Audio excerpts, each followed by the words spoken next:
Bom dia, boa tarde ou boa noite. Eu não sei que horas você está assistindo esse vídeo, mas se ele apareceu para você, é porque essa história precisa ser ouvida. É algo que eu carrego comigo até hoje e nunca esqueci.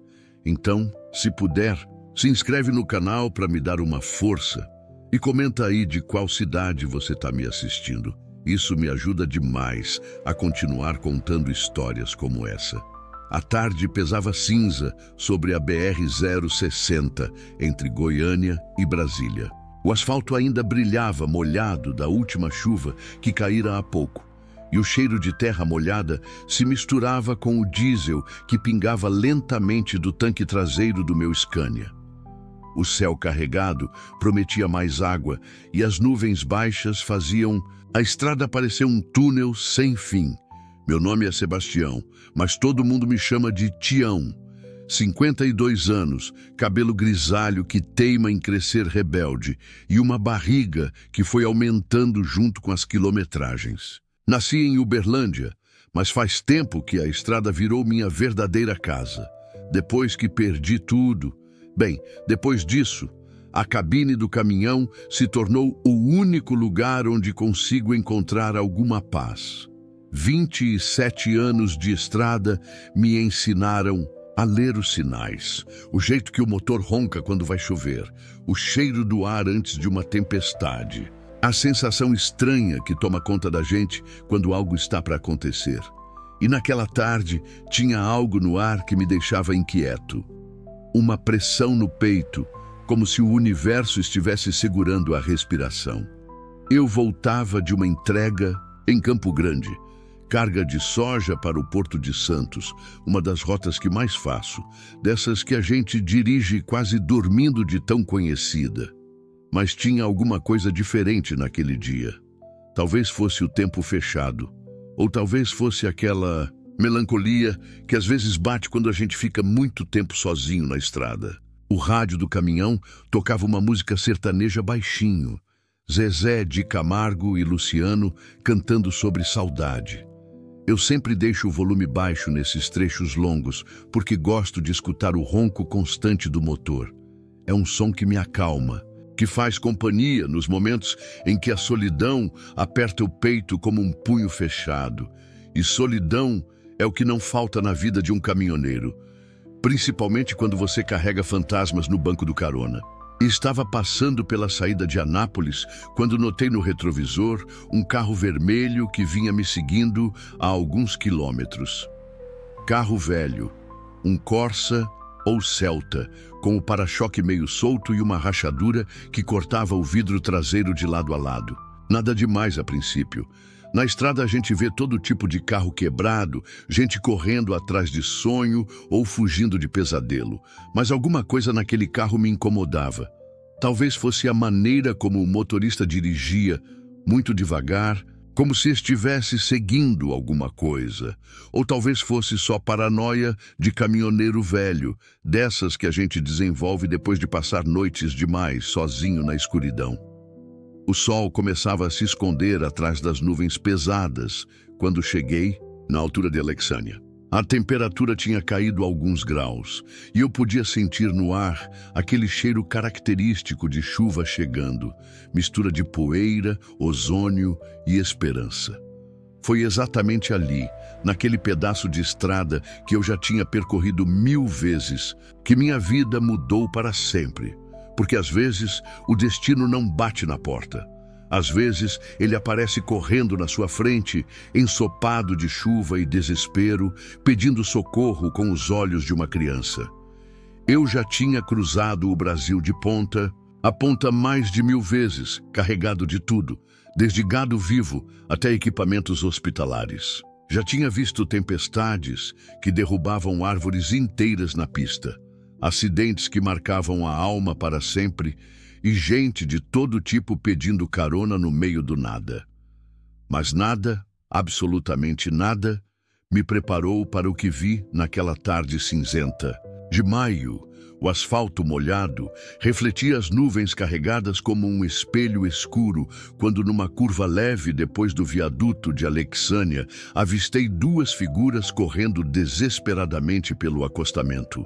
A princípio pensei que fosse um acidente, talvez tivessem saído de um carro quebrado ou algo assim, mas conforme me aproximei, a cena foi ficando mais clara e mais perturbadora. Era uma mulher jovem, devia ter uns 30 anos, morena, de cabelos castanhos compridos que agora estavam completamente grudados no rosto pela mistura de chuva e suor. Ela segurava firme a mão de uma menina pequena, não devia ter mais que 5 ou 6 anos, que corria o máximo que suas perninhas permitiam. As duas estavam encharcadas, mas não era só da chuva que tinha parado há poucos minutos. Era suor de quem corre por muito tempo, de quem corre com medo. A mulher usava uma blusa branca, que agora estava transparente e grudada no corpo, e uma calça jeans escura. Tênis de corrida, mas que já estavam sujos de lama. A menina vestia um vestidinho rosa, com bolinhas brancas, e carregava na mão livre um ursinho de pelúcia marrom, meio desbotado, desses que a gente vê que é o brinquedo favorito de uma criança. Mas o que realmente me gelou o sangue foi a expressão no rosto das duas. Era puro terror. Não era pressa, não era ansiedade. Era o tipo de medo que a gente só vê quando alguém está fugindo de algo muito, muito ruim.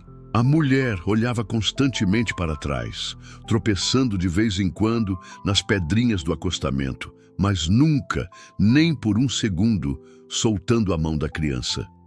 A garotinha tentava acompanhar o ritmo da mãe, mas era óbvio que suas perninhas pequenas não aguentavam mais. A cada passo, ela ficava mais lenta, mais cansada, e o ursinho balançava no ar como um pedido silencioso de ajuda. Foi então que entendi por que meu instinto tinha ficado alerta. Atrás delas, mantendo uma distância que não era casual, vinha o mesmo carro vermelho que eu tinha notado no retrovisor. Só que agora ele não estava mais na pista. Estava seguindo devagar pelo acostamento, como um predador que já cercou sua presa e agora só espera o momento certo para atacar. O motor do carro fazia um barulho rouco, desafinado, como se também estivesse cansado de toda aquela perseguição.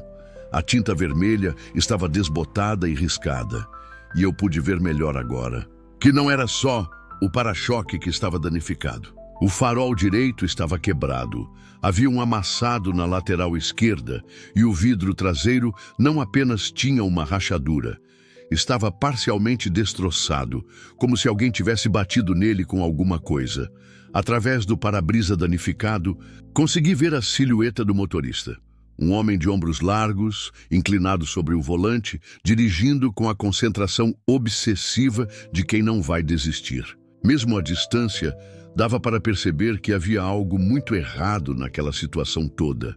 Meu pé foi automaticamente para o freio e senti meu coração disparar no peito.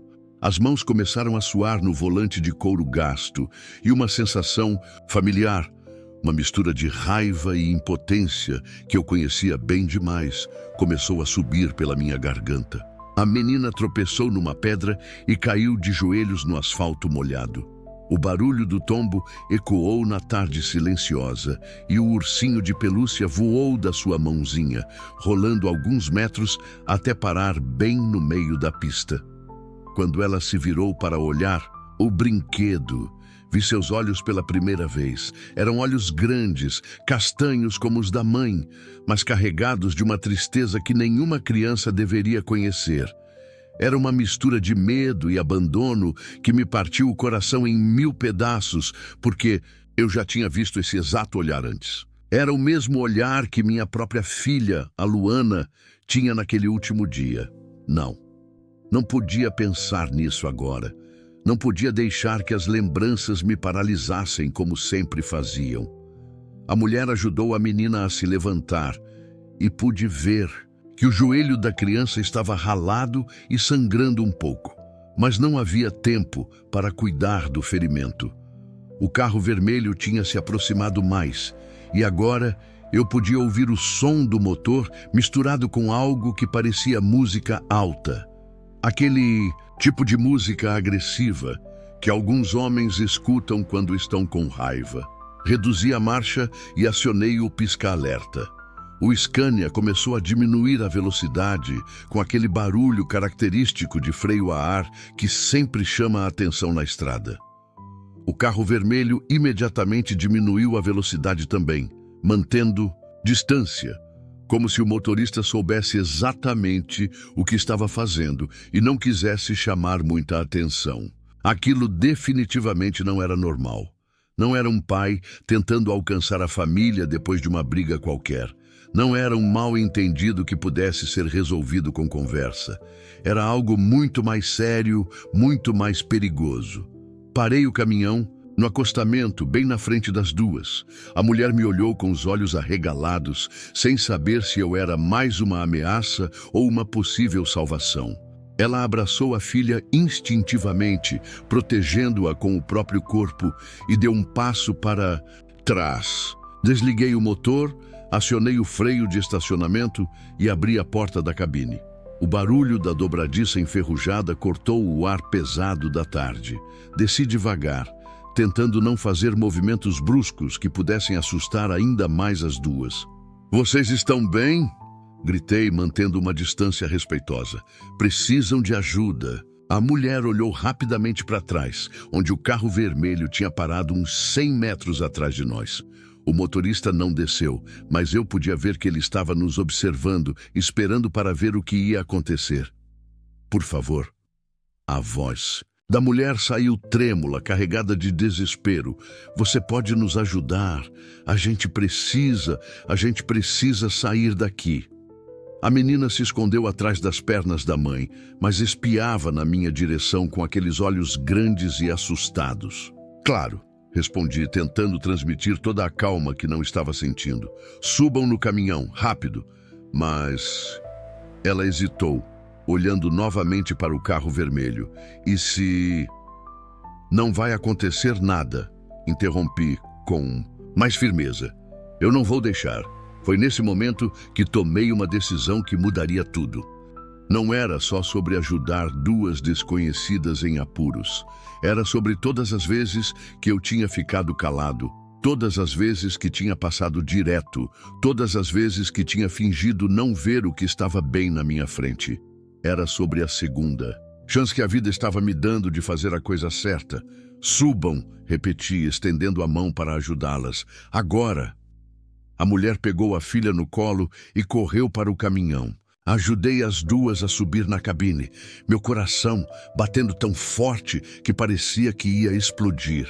O cheiro de medo e chuva entrou junto com elas, preenchendo o espaço pequeno e familiar da minha casa sobre rodas. Subi de volta e tranquei todas as portas com o sistema central.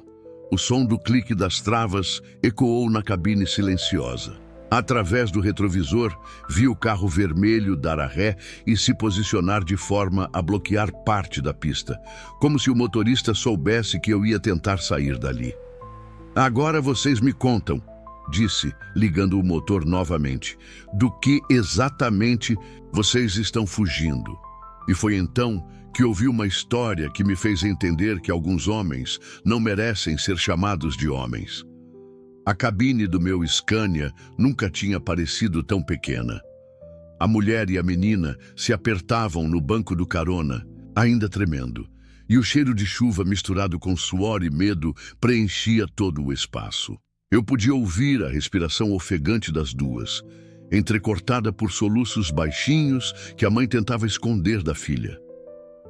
Liguei o motor devagar, sem pressa, tentando parecer calmo, enquanto minha mente trabalhava a 1000 por hora.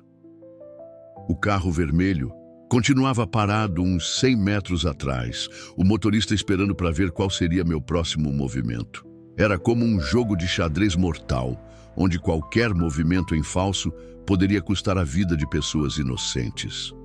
"Primeiro," disse, ajustando o retrovisor para manter o carro vermelho sempre na minha linha de visão. "Me digam os nomes de vocês. E depois me contem tudo. Tudo mesmo." A mulher limpou o rosto com as costas da mão, deixando uma mancha de terra molhada na bochecha. Os cabelos castanhos estavam grudados na testa e eu pude ver que ela tinha um pequeno corte no lábio inferior, como se alguém tivesse batido nela recentemente. Eu sou a Márcia, disse, a voz ainda trêmula. Márcia dos Santos. E essa aqui é a Isabela, minha filha.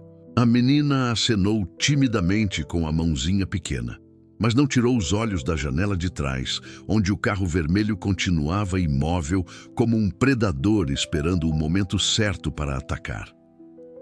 Quantos anos você tem, Isabela? Perguntei, tentando fazer a criança se sentir mais segura. 5, respondeu baixinho, mostrando os dedinhos da mão. Mas vou fazer 6 no mês que vem. 6 anos? Que legal! E qual é a sua cor favorita? Rosa, ela disse, olhando para o vestidinho molhado que usava. Mas o papai não gosta de rosa. Ele diz que rosa é cor de palavra feia. Senti minha mandíbula se contrair. Olhei para Márcia, que desviou o olhar com vergonha. Márcia, disse mantendo a voz suave, mas firme. Me conta o que está acontecendo. Quem é o homem no carro vermelho? Ela respirou fundo, como se estivesse se preparando para reviver um pesadelo. É o Ricardo, meu marido, ex-marido. Não sei mais o que ele é. As palavras saíram entrecortadas, carregadas de dor. A gente se separou faz 3 meses, mas ele não aceita. Acelerei devagar, iniciando nossa fuga em velocidade baixa para não provocar uma reação imediata do perseguidor. O carro vermelho imediatamente começou a nos seguir, mantendo a mesma distância calculada. Ele sempre foi complicado, continuou Márcia, abraçando a filha mais forte. Bebia muito, usava umas drogas. Começou com maconha, depois foi piorando. Crack, cocaína, eu nem sei mais o que ele anda usando. O motor do Scania roncava constante enquanto eu mantinha uma velocidade moderada na pista molhada. Precisava ouvir a história toda antes de decidir qual seria o melhor caminho para tirar elas da situação. Quando ele estava sob efeito dessas coisas, ficava violento, muito violento. A voz dela tremeu e eu vi que as mãos apertavam a blusa molhada com força. No começo ele só gritava, quebrava coisas em casa. Depois começou a me empurrar, dar uns tapas. Eu sempre desculpava, achava que era por causa da bebida que ia melhorar. A Isabela se mexeu no colo da mãe e sussurrou. Moço, posso contar uma coisa? Claro, pequena, pode falar. O papai batia na mamãe com o cinto dele e às vezes ele batia em mim também quando eu chorava muito. Senti uma onda de raiva subir pelo meu peito, tão forte que precisei apertar o volante para não fazer alguma besteira. Era a mesma raiva que senti naquele dia, anos atrás, quando encontrei minha esposa Carmen no chão da cozinha, com o rosto roxo e a Luana escondida debaixo da cama, tremendo de medo do próprio pai. Isabela, disse, tentando manter a voz. Calma, você é uma menina muito corajosa por me contar isso. Márcia continuou o relato, agora com mais fluidez, como se fosse um alívio finalmente poder falar sobre o pesadelo que tinha vivido. A coisa foi piorando. Ele começou a me trancar dentro de casa, literalmente trancar. Colocava cadeado na porta da frente, nas janelas, até no portão do quintal. Dizia que era para me proteger, mas eu sabia que era para me controlar. Olhei no retrovisor. O carro vermelho havia se aproximado um pouco mais e eu podia ver melhor o motorista agora. Era um homem de uns 40 anos, cabelo escuro, barba por fazer e uma postura tensa ao volante. Mesmo à distância, dava para perceber que havia algo muito errado na maneira como ele dirigia, muito focado, muito determinado. Quando ele saía para trabalhar de manhã, Márcia continuou, já deixava tudo trancado. Eu ficava presa com a Isa até ele voltar de noite. E quando voltava, já vinha bêbado, alterado, querendo briga. Mas você trabalhava? Tinha como sair. Eu era professora numa escola municipal aqui da região, mas ele me fez parar de trabalhar. Disse que mulher casada não precisava trabalhar, que lugar de mãe era em casa cuidando da filha. No começo eu até achei bom, queria ficar mais tempo com a Isa, mas depois percebi que era só mais uma forma dele me controlar. A Isabela mexeu no colo da mãe e falou baixinho: "Mamãe, conta pro moço do dia que a gente fugiu pelo telhado." Márcia beijou a cabeça da filha e continuou: "Eu vinha planejando a fuga há semanas. Sabia que se tentasse sair pela porta da frente, ele ia me encontrar rapidinho. Então, comecei a soltar algumas telhas do telhado nos fundos da casa, bem devagarzinho, sempre quando ele saía." "Você tirou as telhas?" Perguntei, impressionado com a coragem dela. Foram 2 semanas de trabalho. Eu usava uma colher de cozinha para tirar o barro que grudava as telhas. Fazia só um pouquinho por dia para não fazer barulho e não deixar muito claro que tinha alguém mexendo lá em cima. A chuva voltou a cair, agora mais forte, e liguei o limpador de para-brisa no máximo. O barulho das gotas no vidro criava uma espécie de cortina sonora que tornava nossa conversa mais íntima, mais segura. "No dia que a gente fugiu," ela continuou, "ele saiu de manhã cedo, como sempre. Disse que ia trabalhar, mas eu sabia que ia parar no bar antes. Esperei até ter certeza que ele estava longe. Peguei a Isa, algumas roupas numa sacola pequena e subimos no telhado. Mamãe teve que me carregar nas costas," disse Isabela, com um sorriso pequeno que rapidamente se transformou em preocupação. "Mas foi muito difícil. A gente quase caiu." "Descemos pelo quintal do vizinho," Márcia explicou. "O seu João sempre foi gentil comigo. Acho que ele desconfiava do que acontecia lá em casa. Quando me viu descendo do muro com a Isa no colo, ele nem perguntou nada, só disse: 'Vai, filha, vai e não volta.' Senti um nó na garganta. Lembrei do meu próprio vizinho, o seu Pedro, que uma vez tinha tentado conversar comigo sobre os gritos que vinham da minha casa de madrugada. Eu tinha negado tudo, fingido que estava tudo bem, e ele nunca mais tocou no assunto. Quantas vezes as pessoas ao nosso redor sabem o que está acontecendo, mas não sabem como ajudar. E aí vocês fugiram? Para onde foram?" "Primeiro fomos para a casa da minha irmã, em Aparecida de Goiânia. Ficamos lá 5 dias, mas ele descobriu onde a gente estava. Apareceu lá de madrugada bêbado, quebrando tudo, gritando que ia me matar se eu não voltasse. A voz dela começou a falhar e eu vi que as lágrimas voltaram a escorrer pelo rosto. Minha irmã ficou com tanto medo que pediu para a gente sair. Ela tem filhos pequenos também e não queria que eles passassem por isso.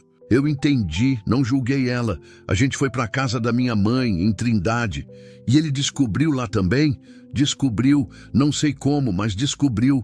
Dessa vez foi pior. Ele quebrou a janela da sala da minha mãe, entrou dentro de casa de madrugada. Quando a gente acordou, ele estava parado no quarto da Isa, só olhando ela dormir. Senti um arrepio na espinha. Olhei no retrovisor e vi que o carro vermelho tinha se aproximado ainda mais.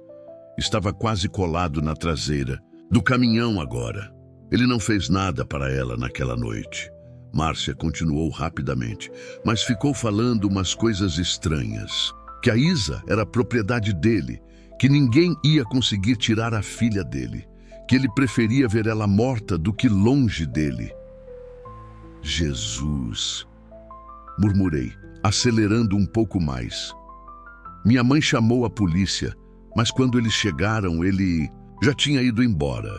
Os policiais disseram que não podiam fazer muita coisa porque era uma questão familiar, que a gente precisava de uma medida protetiva. "E vocês conseguiram a medida protetiva?" "Tentamos. Fomos na delegacia da mulher, demos queixa, contamos tudo. Mas o processo é demorado. E a gente precisava sair de lá naquele dia mesmo. A assistente social disse que tinha um abrigo em Brasília que podia nos receber temporariamente." A Isabela se mexeu no colo da mãe e disse: "Moço, a gente estava indo para lá quando o papai apareceu." "Como assim apareceu?" Márcia respirou fundo antes de continuar. A gente estava na rodoviária de Goiânia, esperando o ônibus para Brasília. Era de tarde, tinha bastante gente e eu achei que a gente estava segura. Mas de repente a Isa gritou, "Mamãe, o papai!" E quando eu olhei, ele estava do outro lado da rua, parado, nos olhando. "E vocês correram?" Saímos correndo da rodoviária. Eu peguei a Isa no colo e saí correndo sem direção. Ele veio atrás de carro. A gente correu pelas ruas, se escondeu atrás de algumas casas, mas ele sempre achava a gente. "Como vocês chegaram até aqui na estrada?" "A gente se escondeu numa igreja por algumas horas. O padre tentou ajudar, mas disse que não podia esconder a gente lá por muito tempo. Quando escureceu, a gente tentou chegar na rodoviária. De novo, mas ele estava lá esperando." A voz dela estava ficando mais nervosa conforme a história chegava ao presente. "Então a gente tentou pedir carona na saída da cidade. Ficamos lá umas 2 horas. Ninguém parava. Estava começando a chover quando finalmente um senhor parou e disse que podia nos levar até o trevo da BR-060. "E foi lá que vocês desceram?" "Foi. O senhor era muito gentil, mas disse que não podia nos levar mais longe porque morava na direção contrária. A gente desceu e começou a andar pela estrada, tentando parar algum carro ou ônibus." Isabela completou. "Foi aí que o papai apareceu de novo. A gente escutou o barulho do carro dele e começou a correr. Olhei no retrovisor mais uma vez. O carro vermelho estava agora a menos de 50 metros de distância. Podia ver que o motorista, o Ricardo, estava se inclinando sobre o volante, como se estivesse perdendo a paciência. "Márcia", disse, sentindo a urgência da situação, "há quanto tempo vocês estão correndo hoje?" "Desde meio-dia", ela respondeu, olhando o relógio no painel do caminhão. "Já são quase 5 da tarde. 5 horas. Uma criança de 5 anos correndo por 5 horas, fugindo do próprio pai." Senti minha raiva se transformar em algo mais profundo, mais perigoso. "Escuta bem o que eu vou te falar", disse, olhando diretamente nos olhos dela. "Eu não vou deixar esse homem chegar perto de vocês duas. Entendeu? Pode confiar em mim." "Mas você não conhece ele", Márcia disse, a voz cheia de medo. "Ele é capaz de qualquer coisa quando fica daquele jeito, qualquer coisa mesmo." Foi então que o carro vermelho acelerou de repente e começou a se aproximar perigosamente da traseira do caminhão. Ouvi o som da buzina longa e insistente e depois a voz do Ricardo gritando pela janela: "Para esse caminhão! Aquelas duas são minhas!" Senti o coração acelerar, mas uma calma estranha também tomou conta de mim. Era a mesma calma que senti naquele dia, anos atrás, quando finalmente tomei coragem de enfrentar o homem que destruiu minha família. "Segurem firme", disse, pisando fundo no acelerador. Agora a brincadeira ficou séria. O Scania respondeu ao meu comando, com um rugido profundo que ecoou pela estrada molhada. Senti a força dos 400 cavalos empurrando as 18 toneladas de metal e carga para frente, enquanto o velocímetro subia lentamente, mas com determinação. 40, 50, 60 quilômetros por hora.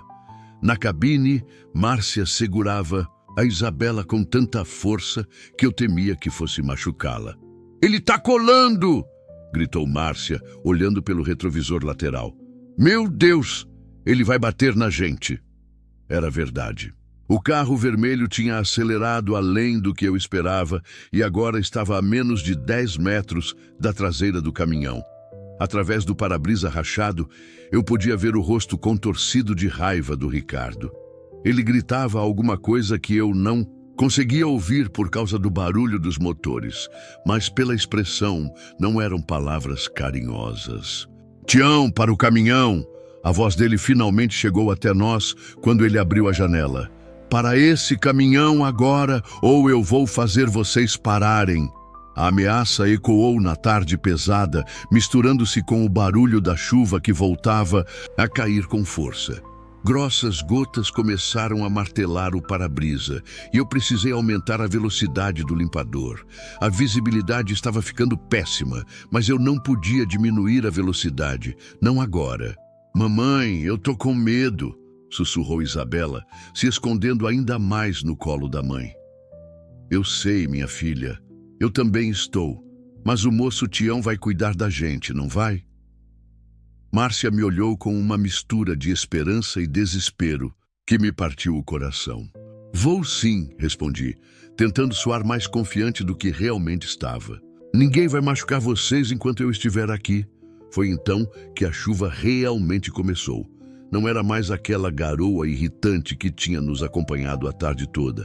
Era uma tempestade tropical típica do centro-oeste, dessas que transformam estradas em rios e fazem caminhoneiros experientes pararem no acostamento para esperar passar.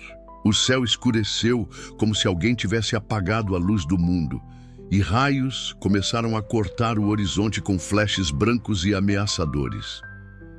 Merda! Murmurei, mais para mim mesmo do que para elas. O que foi?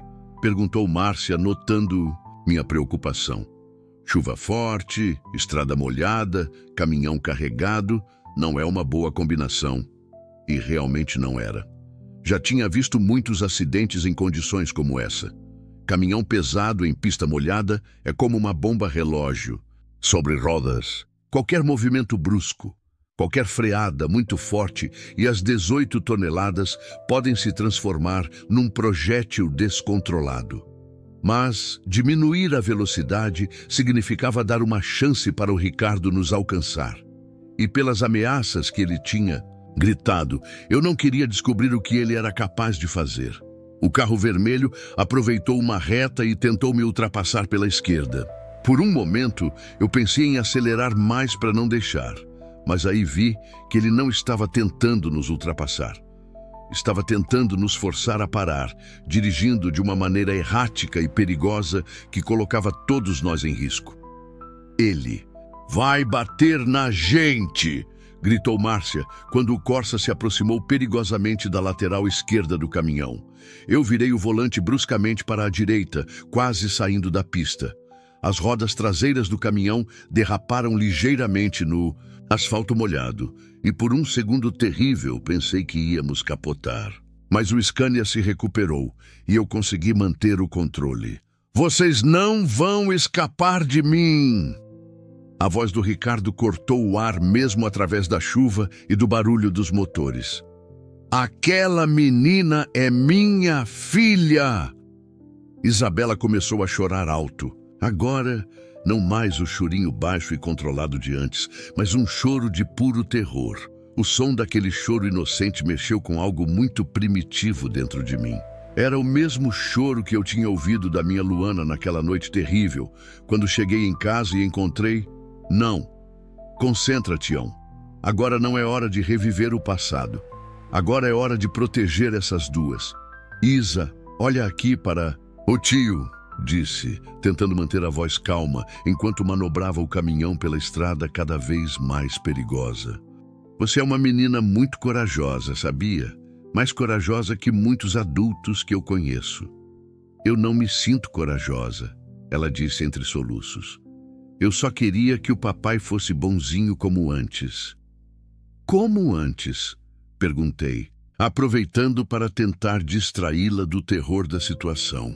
Quando eu era pequeninha, ela disse, limpando o nariz na manga do vestido molhado. Ele me levava no parquinho, me comprava sorvete, contava historinhas na hora de dormir.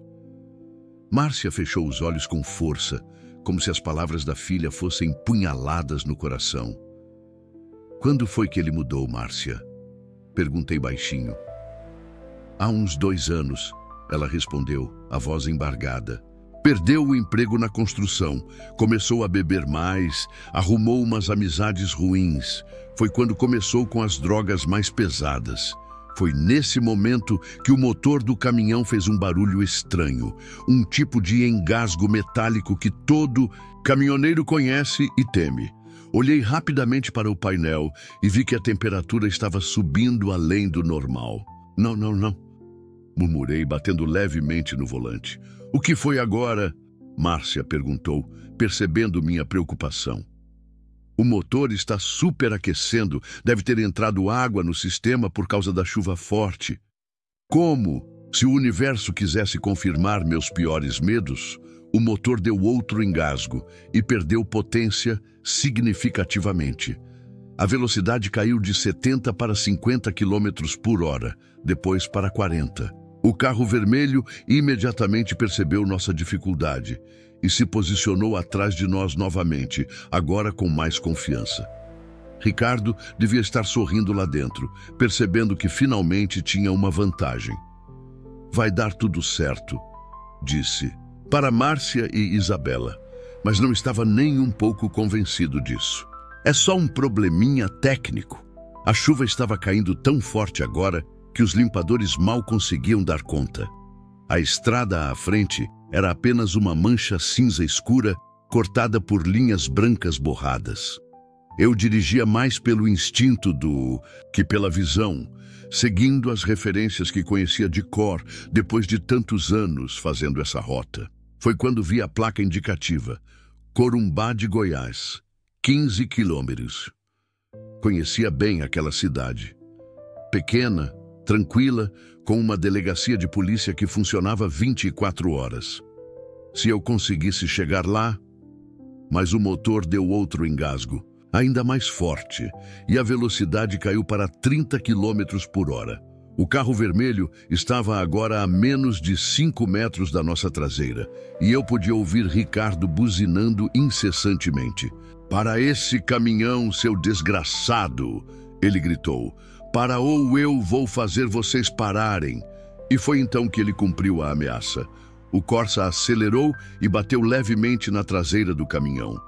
Não foi uma batida forte, mas foi suficiente para fazer o reboque balançar perigosamente na pista molhada. Márcia gritou e Isabela se agarrou no painel com as mãozinhas pequenas. Ele bateu na gente, gritou Márcia. Ele tá louco! Calma, calma, disse, tentando manter o controle do caminhão que agora balançava de um lado para o outro. Vou tirar vocês dessa situação. Mas como? O motor estava falhando, a chuva tornava a direção perigosa e tínhamos um homem desesperado, disposto a causar um acidente para recuperar o que ele considerava ser dele. Foi quando lembrei da estrada vicinal que passava a uns 2 quilômetros à frente, uma estradinha de terra que levava a algumas fazendas da região. Conhecia bem aquela estrada porque já tinha feito algumas entregas por lá. Era estreita, cheia de curvas e com uma ponte pequena sobre um córrego. Se eu conseguisse chegar lá... O carro vermelho bateu na traseira do caminhão novamente, dessa vez com mais força. O impacto fez o reboque deslizar para a esquerda e por um momento terrível pensei que íamos sair da pista. Consegui corrigir a direção, mas senti que o caminhão estava no limite. Por favor, Deus, sussurrei. Não deixa acontecer com elas o que aconteceu com a minha família. A placa da estrada vicinal apareceu através da cortina de chuva. Fazenda Santa Rita, 500 metros. Era a minha chance, talvez a única. Segurem firme, avisei. Vou tentar uma coisa. Tião, não faz nada perigoso, implorou Márcia. A Isa? Eu sei, interrompi.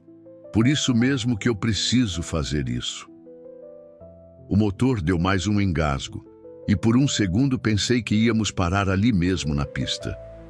Mas ele voltou a funcionar, mesmo que irregularmente. 200 metros, para a estrada vicinal, 100 metros. O carro vermelho se preparou para dar outra batida.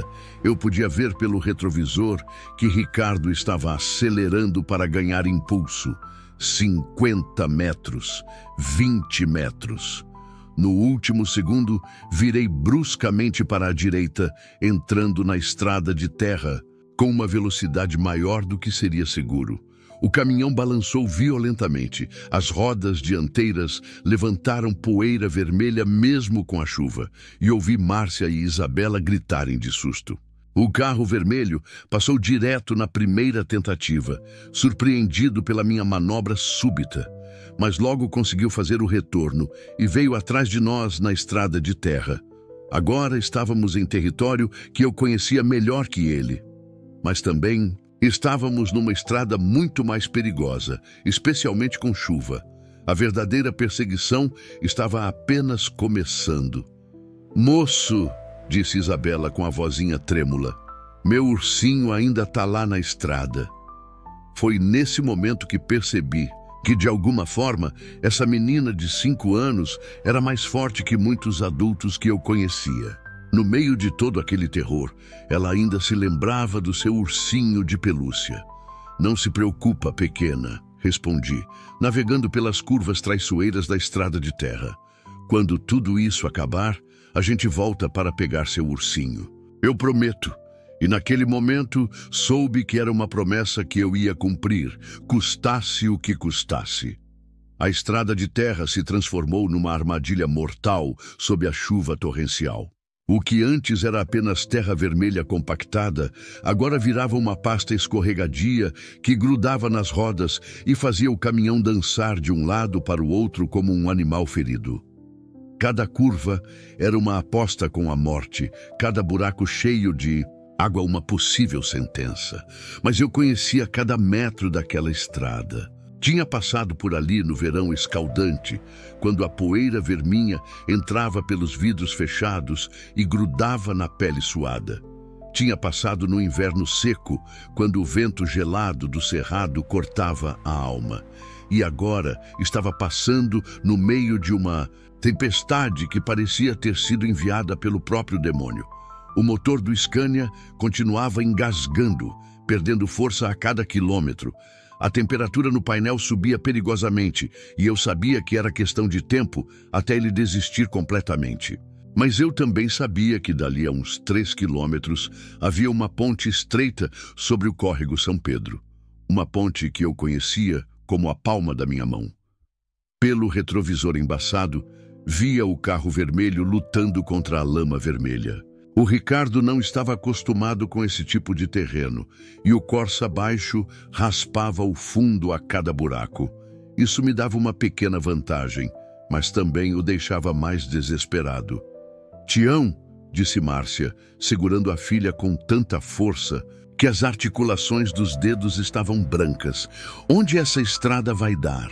"Numa ponte sobre um córrego", respondi, desviando de um buraco grande cheio de água barrenta. "Depois dela, tem uma estradinha que leva de volta para a BR, mas por um caminho que ele não conhece." "E se a ponte estiver muito molhada?" Ela perguntou, a preocupação clara na voz. Era uma pergunta que eu não queria responder. Ponte velha de madeira e concreto em dia de chuva forte, com um caminhão de 18 toneladas. Era arriscado, muito arriscado. "A gente vai conseguir", menti, tentando parecer confiante. A Isabela tinha parado de chorar, mas estava muito aquieta, abraçada com a mãe e olhando pela janela a paisagem que corria embaçada pela chuva.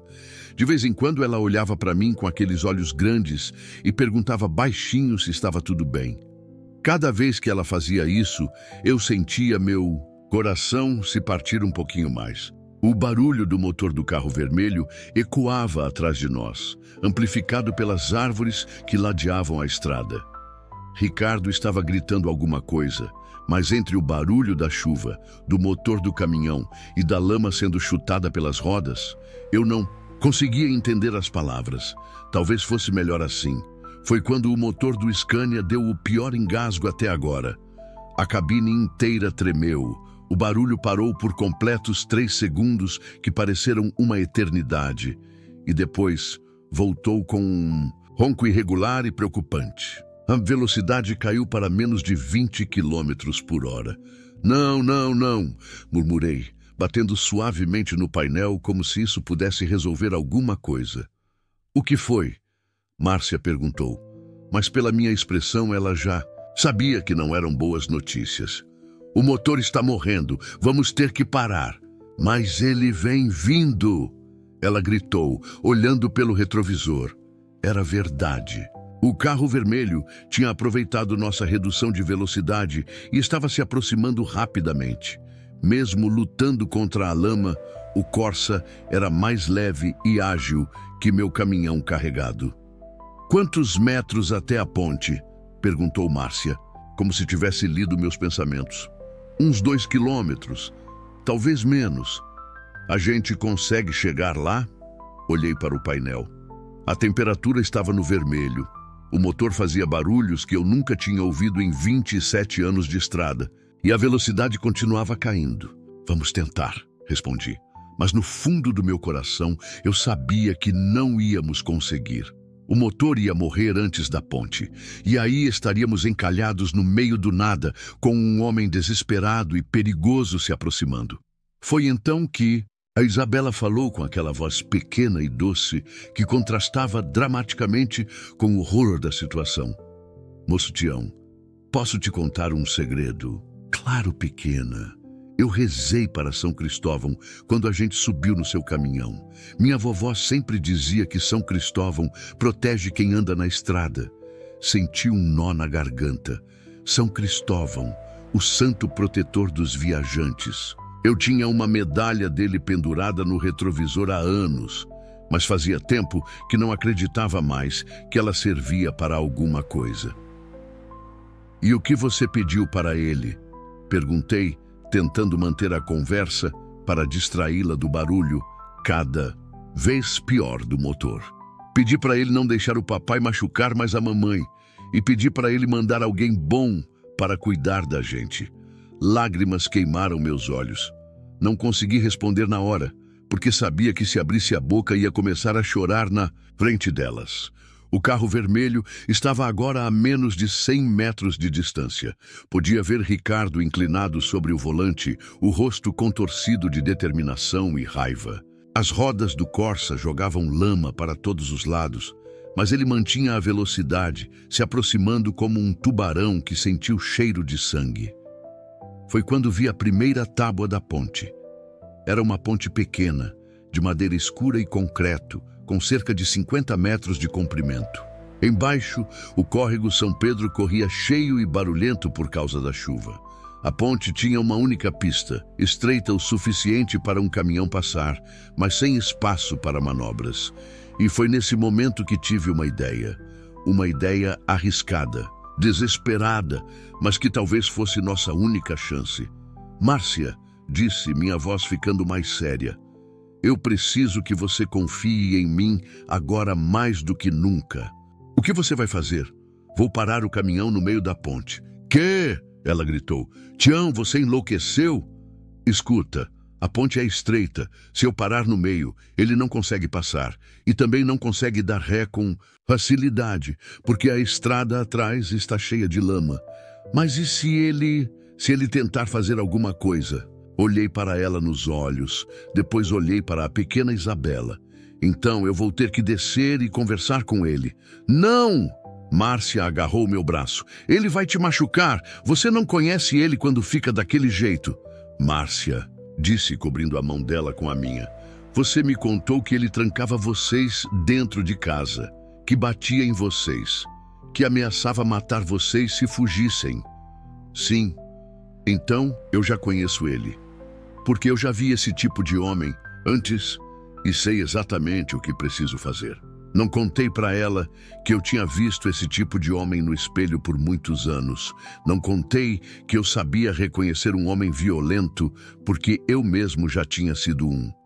Não contei que minha esposa Carmen e minha filha Luana tinham morrido num acidente de carro quando fugiam de mim numa noite de tempestade igual àquela. O motor do Scania deu um último suspiro e morreu bem na entrada da ponte.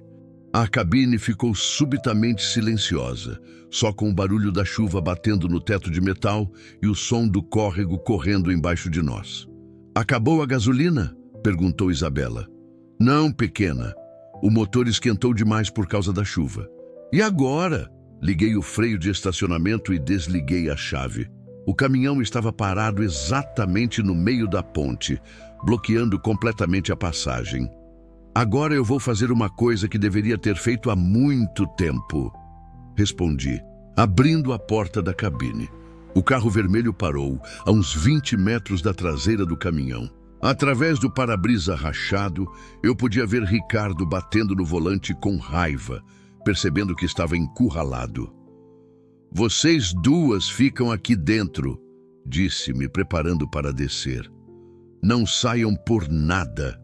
E se acontecer alguma coisa, comigo." "Não fala assim", Márcia interrompeu. "Se acontecer alguma coisa comigo", continuei, "vocês descem dessa ponte correndo e vão para a fazenda que tem lá em cima do morro. O pessoal de lá é boa gente, vão ajudar vocês."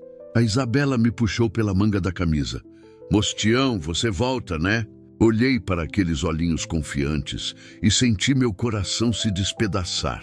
Era exatamente assim que minha Luana me olhava, com aquela confiança absoluta que só uma criança pode ter no pai. "Volto sim, pequena. Só vou conversar com seu pai." "Ele não é meu pai", ela disse com uma firmeza que me surpreendeu. "Pai de verdade não bate na filha. Você que é mais pai para mim do que ele." Foi nesse momento que soube que, custasse o que custasse, eu não ia deixar aquele homem chegar perto dessas duas mulheres. Não de novo. Nunca mais. Desci do caminhão e comecei a caminhar em direção ao carro vermelho. A chuva molhava meu rosto, misturando-se com lágrimas que eu nem sabia que estava derramando. Pela primeira vez em 10 anos, eu ia enfrentar o monstro que tinha destruído minha família. Só que dessa vez, o monstro não era eu. A chuva caía sobre a ponte como lágrimas do céu, criando uma cortina líquida que tornava o mundo ao redor nebuloso e irreal. Cada passo que eu dava nas tábuas molhadas da ponte ecoava como um tambor fúnebre, misturando-se com o barulho do córrego São Pedro, que corria violento e cheio embaixo de nós. 20 metros me separavam do carro vermelho, 20 metros que pareciam 20 quilômetros.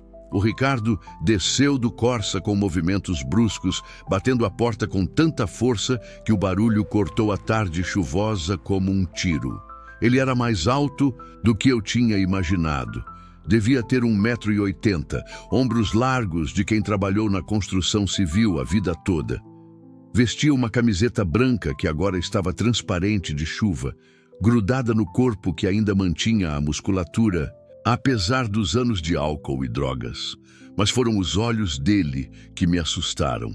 Não eram os olhos de um pai preocupado procurando pela família. Eram os olhos de um predador que tinha encurralado sua presa. Injetados de sangue, com pupilas dilatadas, estava claramente sob efeito de alguma coisa. As mãos tremiam ligeiramente, não de frio, mas do tipo de tremor que vem de abstinência ou de muita raiva contida. "Finalmente!" gritou ele, abrindo os braços como se fosse me cumprimentar. "Achei que você ia ficar correndo a vida toda, seu caminhoneiro de merda." Parei a uns 10 metros dele, mantendo distância suficiente para reagir se ele tentasse alguma coisa. A ponte era estreita, talvez 3 metros de largura, e não havia para onde correr. Era ele ou eu, e quem perdesse ia acabar no córrego 15 metros abaixo.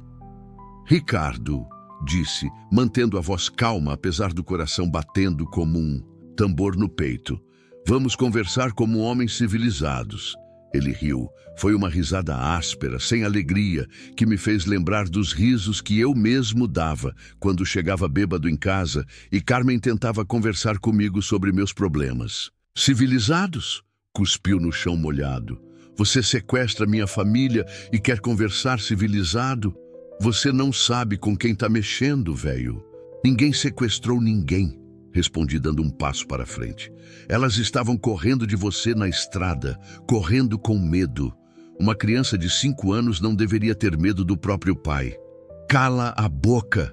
Ele explodiu, o rosto ficando vermelho de raiva.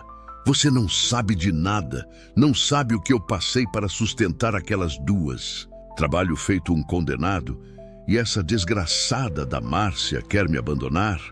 Levar minha filha embora?" Vi que ele levou a mão para trás das costas, onde a camiseta estava levantada. Meu sangue gelou quando percebi que ele estava carregando alguma coisa.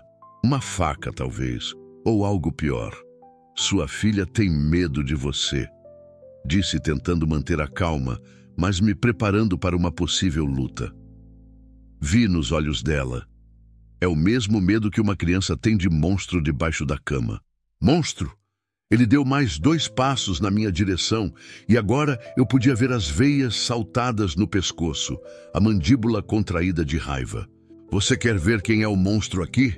Foi então que ele mostrou o que estava escondendo. Não era uma faca, era um martelo de carpinteiro, com o cabo de madeira gasto pelo uso e a cabeça de ferro que brilhava mesmo com a chuva.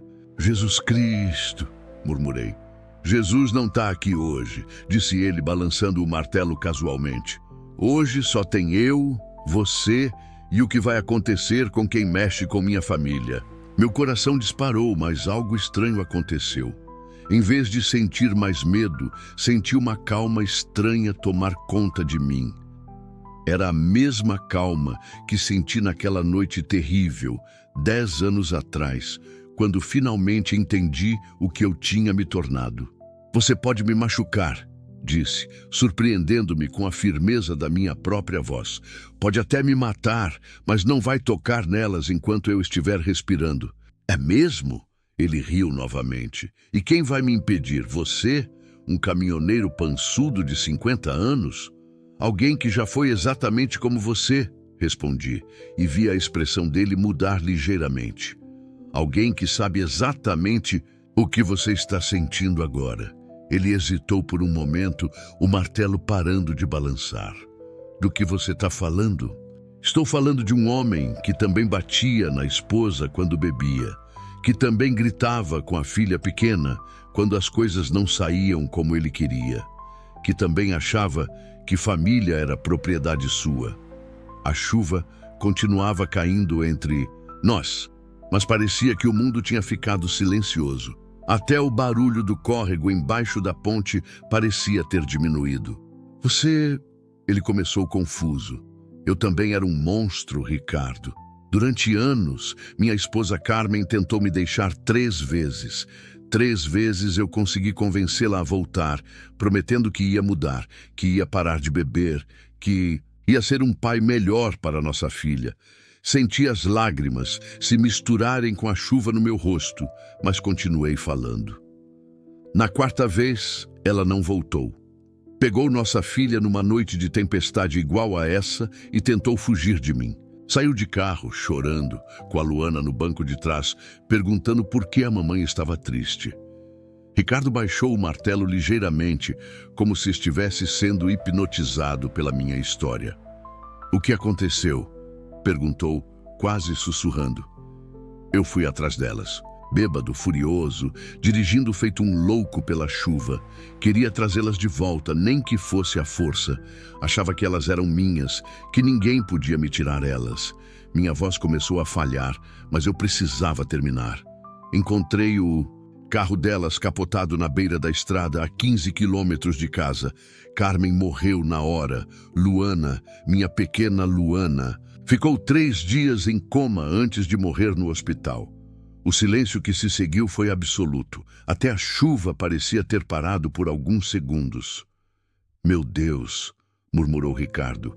Durante 10 anos eu me perguntei todos os dias. E se eu não tivesse ido atrás delas? E se eu tivesse deixado elas irem embora? E se eu tivesse entendido que amor não é possessão, que família não é propriedade? Dei mais um passo na direção dele e ele não recuou. Suas mulheres ainda estão vivas, Ricardo. Ainda dá tempo de você fazer diferente do que eu fiz. Ainda dá tempo de você ser o pai que a Isabela merece ter. Eu não sei como, ele disse. E pela primeira vez ouvi vulnerabilidade na voz dele. Eu não sei como parar de ser assim.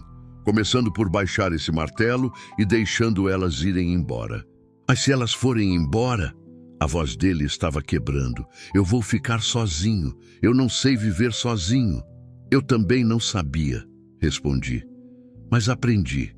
Aprendi que é melhor estar sozinho e ser um homem de bem do que ter uma família e ser um monstro para elas. Foi nesse momento que ouvimos um grito vindo do caminhão. Era Márcia. Tião, ele tem uma arma! Virei rapidamente e vi que Ricardo não estava sozinho. Um segundo homem tinha saído de trás do carro vermelho. Devia ter vindo escondido no banco de trás. Era mais novo, talvez uns 30 anos, magro, com a aparência de quem usava drogas pesadas há muito tempo. E ele estava apontando uma pistola na direção do caminhão. "Carlinhos!" gritou Ricardo. "Não, não era para você fazer isso." "Cala a boca, Ricardo!" gritou o tal Carlinhos. "Você tá fraco demais para resolver isso. Aquele caminhoneiro tá lavando sua cabeça." Meu sangue gelou. Agora a situação tinha mudado completamente. Não era mais um homem desesperado tentando recuperar a família. Era algo muito mais perigoso. "Carlinhos, escuta", disse Ricardo, baixando completamente o martelo. "Não precisa disso. Vamos só pegar elas e ir embora." "Pegar elas?" Carlinhos riu com desprezo. "Você acha que depois de toda essa perseguição, a gente vai só pegar elas e ir embora? Tem testemunha demais aqui, Ricardo. Testemunha demais." O significado das palavras dele me atingiu como um soco no estômago. Ele não estava falando só em levar Márcia e Isabela. Ele estava falando em eliminar todas as testemunhas. "Carlinhos, não!" Ricardo gritou.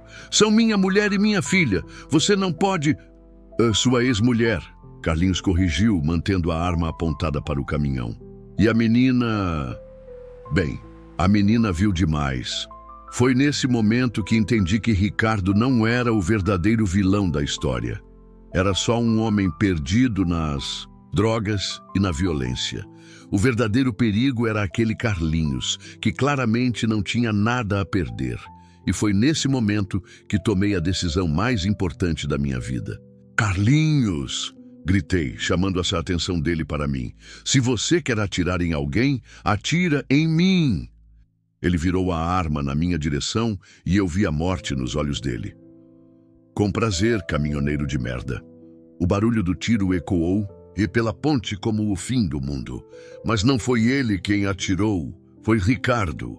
Ele tinha arrancado a arma da mão do Carlinhos e atirado para o alto, alertando todo mundo na região.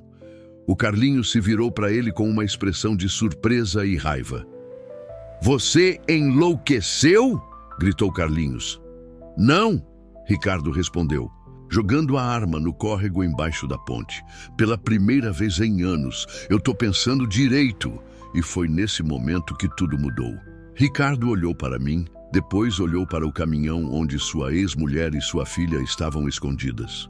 "Ião", disse ele, a voz cheia de arrependimento, "você pode levar elas para longe daqui? Para algum lugar onde elas fiquem seguras?" "Posso", respondi sem tirar os olhos do Carlinhos, que agora estava claramente desesperado. "Então leva e fala para a Isabela que o papai dela ama ela, mas que o papai dela precisa aprender a ser uma pessoa melhor antes de poder vê-la de novo." Carlinhos deu um grito de raiva e partiu para cima do Ricardo.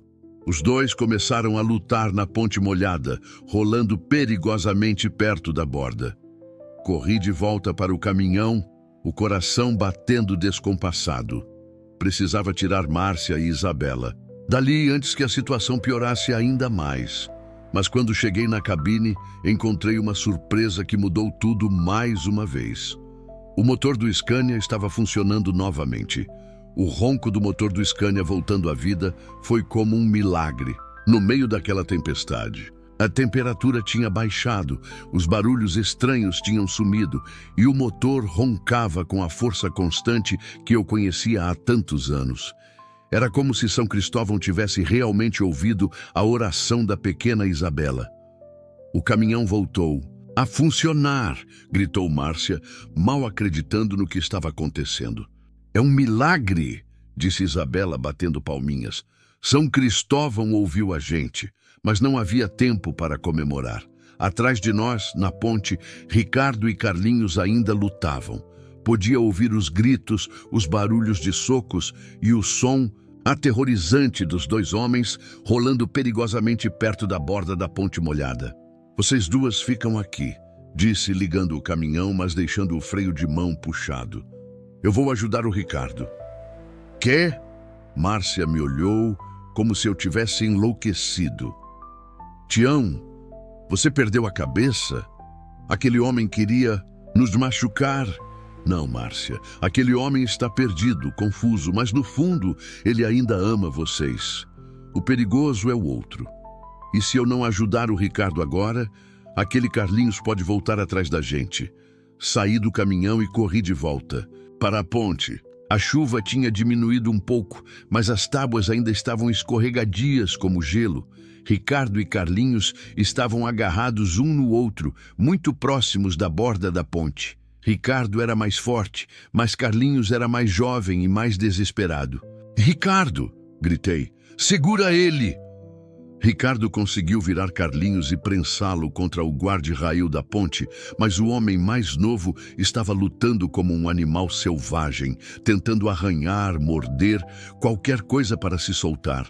"Ele tá louco, Tião!" gritou Ricardo. "Tá sob efeito de crack, não consegue mais pensar direito." Foi então que Carlinhos conseguiu se soltar e partiu para cima de mim.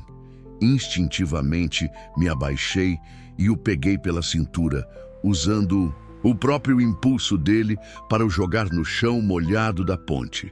Ele bateu com força, mas logo se levantou, os olhos injetados de ódio e droga. "Vocês vão pagar por isso!" gritou ele, procurando alguma coisa no chão. "Vão pagar todos!" Foi quando percebeu que não tinha mais a arma. Ricardo tinha jogado no córrego, mas ele achou outra coisa. Uma pedra grande que tinha caído de algum lugar. Pegou a pedra com as duas mãos e partiu para cima do Ricardo. Não pensei duas vezes. Me joguei na frente do Ricardo e a pedra me atingiu no ombro esquerdo. A dor foi como um raio atravessando meu corpo, mas consegui ficar de pé. "Corre!" gritei para Ricardo. "Vai para o caminhão! Não vou deixar você sozinho com ele!" Ricardo respondeu, se posicionando ao meu lado. Era estranho. 5 minutos antes, aquele homem estava me ameaçando com um martelo. Agora, estávamos lutando lado a lado contra um inimigo comum. Carlinhos partiu para cima de nós novamente, mas dessa vez estávamos preparados. Conseguimos agarrá-lo pelos braços e o imobilizar contra a grade da ponte. "Calma!" gritei. "Carlinhos, calma! Ninguém precisa se machucar!" "Vocês arruinaram tudo!" ele gritou de volta, espuma saindo da boca. "Eu tinha um plano, eu tinha tudo planejado." "Que plano?" perguntou Ricardo ofegante. "O plano era simples." Carlinhos riu de uma maneira assustadora. "Pegar sua mulher e sua filha, levar para longe e depois pedir resgate. Você tem família rica, Ricardo. Seus pais têm dinheiro."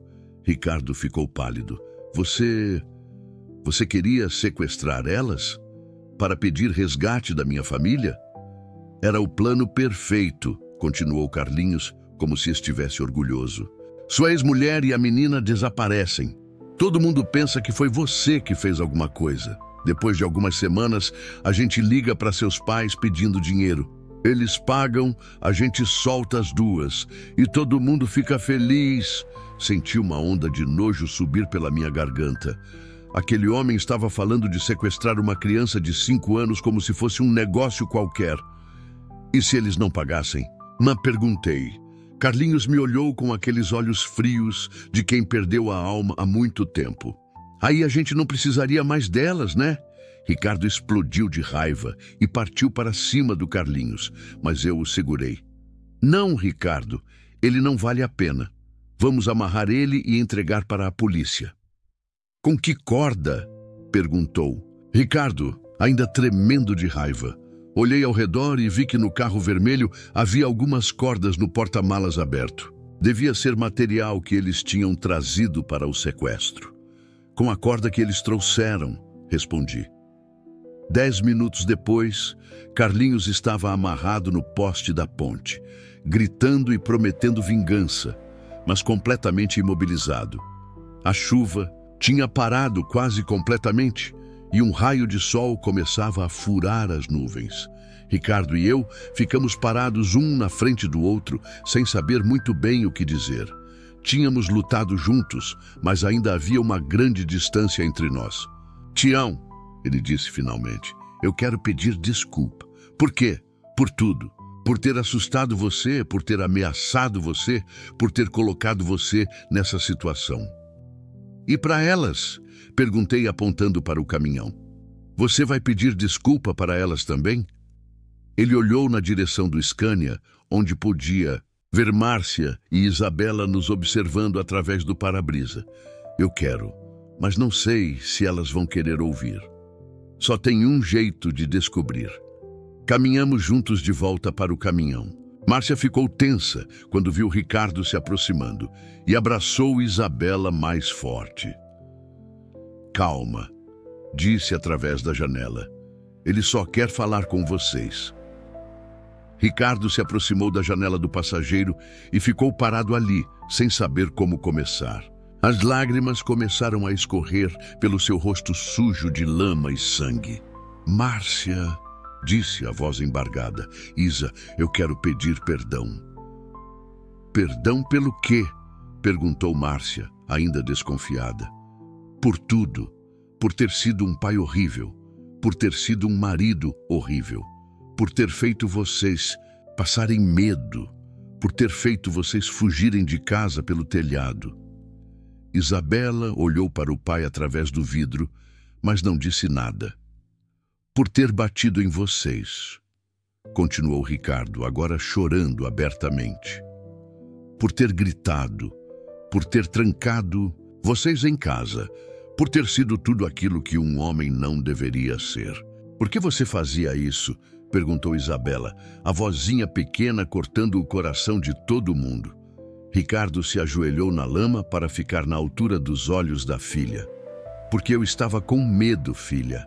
Medo de não ser um bom pai. Medo de não conseguir cuidar de vocês. Medo de perder vocês. E quando a gente tem muito medo, às vezes a gente faz coisas muito ruins. Mas papai, disse Isabela, você não precisava ter medo. A gente te amava do jeito que você era antes. Antes de quando? Antes de você começar a beber aquelas coisas ruins, antes de você parar de brincar comigo, antes de você começar a gritar com a mamãe. Ricardo baixou a cabeça, a dor da verdade sendo mais forte que qualquer soco. Eu sei, filha, e eu vou tentar voltar a ser aquele pai, mas vai demorar. Vou precisar de ajuda, vou precisar parar com as bebidas e as drogas, vou precisar aprender a ser uma pessoa melhor. E enquanto isso, perguntou Márcia, enquanto isso, vocês vão ficar longe de mim, em segurança. O Tião vai levar vocês para onde vocês queriam ir e eu vou me internar numa clínica. Vou fazer tratamento. Vou trabalhar muito para poder ser o homem que vocês merecem. E se não conseguir? Perguntou Márcia. Se não conseguir, pelo menos vocês vão estar seguras. E pelo menos eu vou ter tentado. Isabela olhou para mim, depois para a mãe, depois de volta para o pai. Papai, disse ela, você promete que não vai mais bater na mamãe? Prometo, filha. Juro por Deus que prometo. E não vai mais gritar comigo quando eu chorar? Nunca mais, minha princesa. Nunca mais. Isabela ficou pensando, por um momento, com aquela seriedade que só as crianças conseguem ter. Então tá bom, mas você tem que cumprir a promessa, tá? Ou cumprir, disse Ricardo, beijando a janela do caminhão onde estava o rosto da filha. Márcia limpou as lágrimas e olhou para o ex-marido. Ricardo, eu espero que você consiga. De verdade. Não por mim, mas pela Isa. Ela merece ter um pai de verdade. Eu sei, e eu vou conseguir. Pode demorar, mas eu vou conseguir. Ricardo se levantou e me olhou. Tião, você pode prometer uma coisa para mim? O quê? Cuida bem delas até chegarem onde querem ir. E se algum dia eu conseguir me tornar um homem melhor, você pode dar uma chance para eu conhecer minha filha de novo. Olhei para aquele homem que uma hora antes estava me ameaçando com um martelo e agora estava pedindo uma segunda chance para ser pai. Era a mesma segunda chance que eu nunca tive. Se você realmente mudar, disse, se realmente se tratar e se tornar o pai que ela merece. Então, sim, todo mundo merece uma segunda chance. Obrigado, disse ele, estendendo a mão. Apertei a mão dele e foi como selar um pacto, não só para o futuro de Márcia e Isabela, mas para o meu próprio futuro também. Agora vocês precisam ir, disse Ricardo. Daqui a pouco vai chegar gente aqui por causa dos tiros e é melhor vocês já estarem longe. Concordei e voltei para a cabine do caminhão. Liguei o motor, que ronronou perfeito, e comecei a manobrar para sair da ponte. Pelo retrovisor, vi Ricardo acenando para a filha e Isabela acenando de volta através da janela traseira. Moço, Jean, disse Isabela quando já estávamos saindo da estrada de terra. A gente pode parar para pegar meu ursinho? Sorri pela primeira vez em horas. Claro, pequena. Promessa é promessa. 20 minutos depois, estávamos de volta na BR-060. Tinha parado de chover completamente e o sol estava começando a se pôr no horizonte, pintando o céu de laranja e rosa. Paramos exatamente no lugar onde tudo tinha começado. E lá estava o ursinho de pelúcia, um pouco molhado e sujo, mas inteiro. Isabela desceu do caminhão e correu para pegar o brinquedo, abraçando-o como se fosse a coisa mais preciosa do mundo. Pronto, disse ela, subindo de volta no caminhão. Agora a gente pode ir para qualquer lugar. Para onde vocês não querem ir? Perguntei. Brasília, respondeu Márcia. Ainda tem aquele abrigo que pode nos receber. E de lá a gente vê o que fazer. Então é para Brasília que a gente vai. Quando chegamos na capital já era noite. Deixei Márcia e Isabela na porta do abrigo, um lugar limpo e seguro onde elas poderiam recomeçar a vida. Antes de se despedir, Isabela me deu um abraço apertado. Obrigada, mostião. Você é o melhor motorista do mundo. E você é a passageira mais corajosa que eu já tive. Respondi, sentindo os olhos marejarem. Márcia também me abraçou. Não sei como agradecer, disse ela. Você salvou nossas vidas. Vocês que salvaram a minha, respondi. Me lembraram de quem eu quero ser. 6 meses depois, recebi uma ligação. Era Márcia. Ela tinha conseguido um emprego como professora em Brasília. Isabela estava numa escola boa e elas estavam morando num apartamento pequeno, mas aconchegante. E o Ricardo? Perguntei. Está internado numa clínica de reabilitação. Já são 5 meses. Ele liga uma vez por semana para falar com a Isa. Ainda não sei se ele realmente mudou, mas ele está tentando. E você? Como está se sentindo? Livre, disse ela. Pela primeira vez em anos, me sinto realmente livre. 1 ano depois, recebi outra ligação. Dessa vez, era do próprio Ricardo. Tião? A voz dele estava diferente, mais calma, mais madura. Ricardo, como você conseguiu meu número? A Márcia me deu. Eu queria te contar uma coisa. O quê? Eu consegui. Terminei o tratamento, arrumei um emprego honesto, estou morando numa kitnet simples, mas limpa. Não bebo há 1 ano e 2 meses. Fiquei em silêncio, processando a informação. E como estão as coisas com a Isabela? Ela veio me visitar no domingo passado, primeira vez em mais de 1 ano. A gente foi no parque, comeu sorvete, conversou. Ela me contou sobre a escola nova, sobre os amigos que fez. E como foi? Foi perfeito. Pela primeira vez em anos, eu me senti realmente pai dela. Não o dono dela, não o chefe dela, o pai dela. Senti uma alegria genuína subir pelo peito. Que bom, Ricardo, que bom mesmo. Tião, aquele dia na ponte, você me salvou, não só fisicamente, você me salvou como pessoa. Me mostrou que eu podia escolher ser diferente. A escolha foi sua, respondi. Eu só mostrei que ela existia. Mesmo assim, obrigado. Hoje, 3 anos depois, ainda mantenho contato com eles.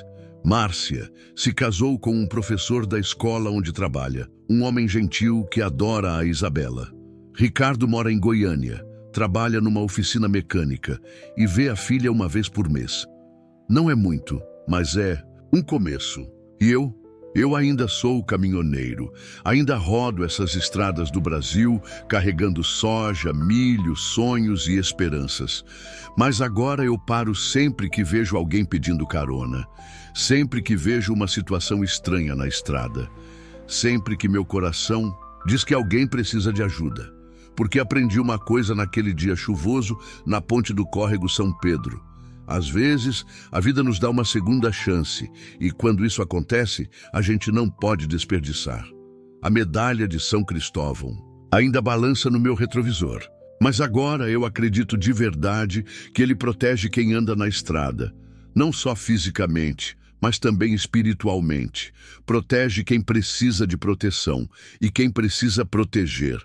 Ontem recebi uma foto pelo WhatsApp. Era a Isabela, agora com 8 anos, abraçada com um ursinho de pelúcia que salvamos naquela tarde. Ela estava sorrindo e na legenda dizia: "Para o tio Tião que me ensinou que existem anjos na estrada." Chorei lendo aquela mensagem. Chorei de alegria, de saudade, de gratidão. E hoje, quando passo por aquela ponte do córrego São Pedro, sempre faço uma oração. Uma oração de agradecimento por ter encontrado aquelas 2 mulheres correndo na chuva, por ter tido a chance de fazer a coisa certa, por ter aprendido que nunca é tarde demais para ser uma pessoa melhor. A estrada continua longa. O Scania continua roncando. E eu continuo procurando por pessoas que precisam de uma carona, porque agora eu sei que às vezes não somos nós que salvamos as pessoas, às vezes são elas que salvam a gente.